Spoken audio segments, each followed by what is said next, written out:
so glad you guys are here. And I want you to stay here in the front, okay? Maybe you're here today. Maybe you've been with us throughout Revive and you're thinking all the time like, why are they so excited?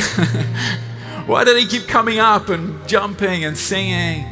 Why is everybody talking about God in this way? Maybe you know it, but in some ways you've kind of wondered, like, I don't know, do I know God in that way?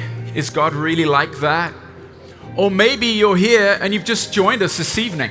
Maybe you met some crazy people on the street in Krakow, out in the square, some of these guys, and they were going nuts on the main square, and you were thinking, what is going on? And you just came close to see, and somebody gave you an invitation, and you came in. Well, we want you to know that you are so welcome here, and we're really excited that you're here.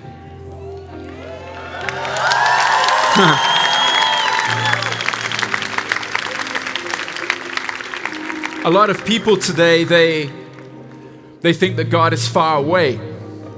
Like, you know, in an old building somewhere, like in a museum. Or that he doesn't understand us, like we look at the world around us with pain and suffering and we think, God must be far away. Like, how does he even understand us? And is it even possible to know God? So many people today say that nobody knows, right? We say, oh, maybe there's a God, but nobody really knows. And we have this doubt, we have these questions in our head, and we don't know if God's really real, if he's really here. Well, if you forget everything else throughout this whole conference, remember this. God is alive, and he's here, and he's close.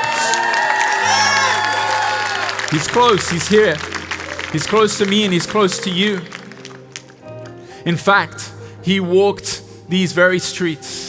He walked our dirty streets. He sat in our broken homes. He sat in the middle of the pain and the suffering and the arguments and, you know, all the reality. We look at the world around us. He came to this place. He walked in this place. And when he did that, on the night before he died, he had a meal with his followers. He sat together with them.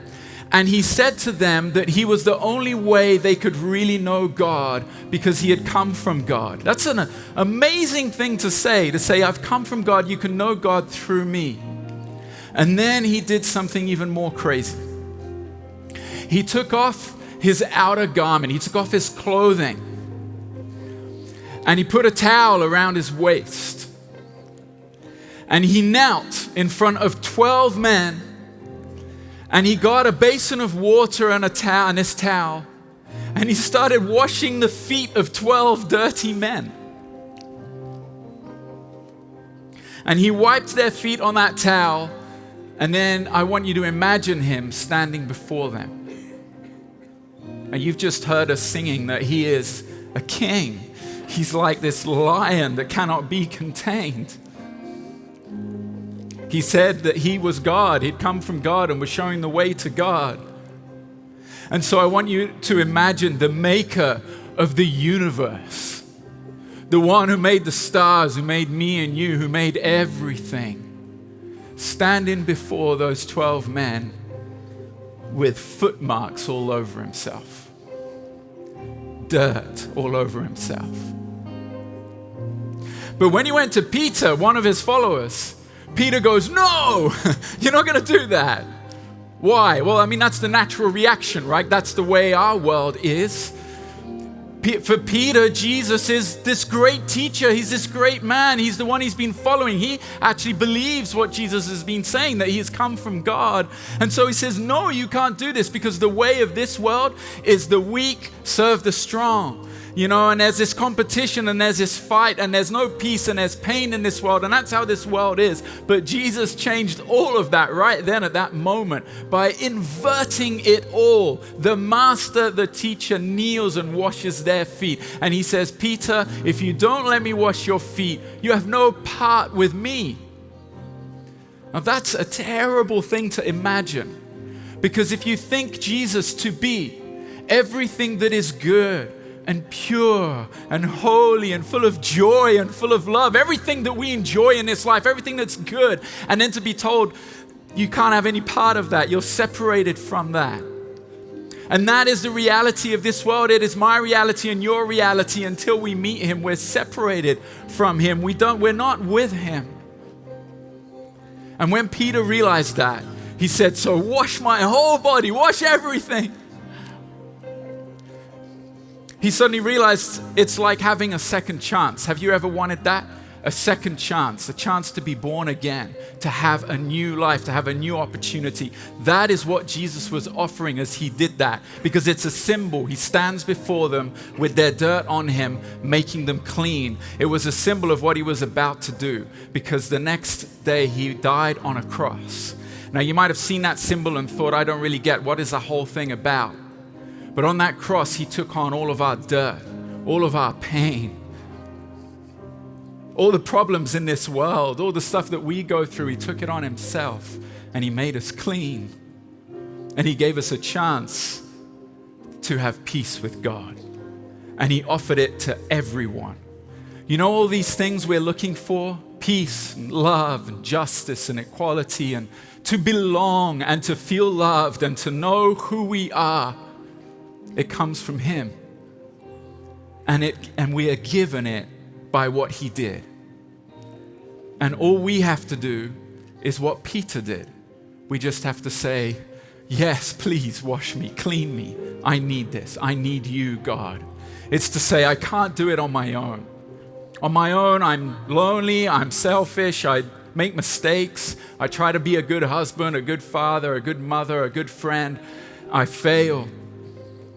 But I want a new chance. I want to be born again. I want peace with God. That is what he offered when he did that. And that is what he offers today in this room, in this place right now.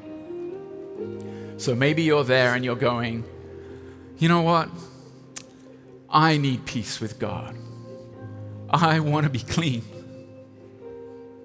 I want a new chance. I want to be close to God. And if that's you, I want to pray for you, because I believe that God answers prayers. And I believe that if you just take a step of courage and say, yes, God, I want that, it's like surrendering to him. It's like saying, God, I give you my life. I want you to clean me. And he hears that and he answers that prayer and he comes into us. He gives us life. He forgives us. He cleans us. He can do that for you right now. All it takes is for you to be able to say yes to him, to say, God, I need you. Forgive me. Make me clean. I want to come into your presence. And if that's you and you want to make peace with God tonight, I want to invite you to, where you are, to just raise your hand so that I can pray for you. Is there anybody in this room who wants to say, I want peace with God? Thank you. Yeah. Are there any others who want to raise their hands and say, I want to make peace with God? I need that new life. I need that new chance.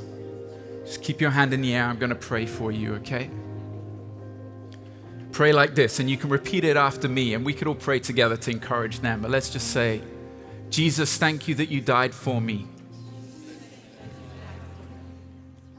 Thank you that you can make me clean.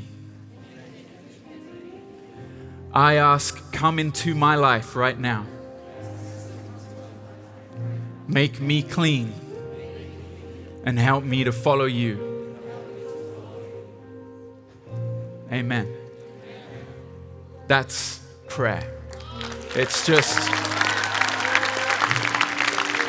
prayer. Prayer is, it's just talking to God, and you can say it in your own words. You can talk to him anytime, anywhere. And I want to encourage you to do that. I want to encourage you to pick up a Bible. Maybe find your grandmother's Bible and blow off the dust. And start in the gospel, maybe the gospel of Mark or Luke or John, and start reading and saying, God, speak to me.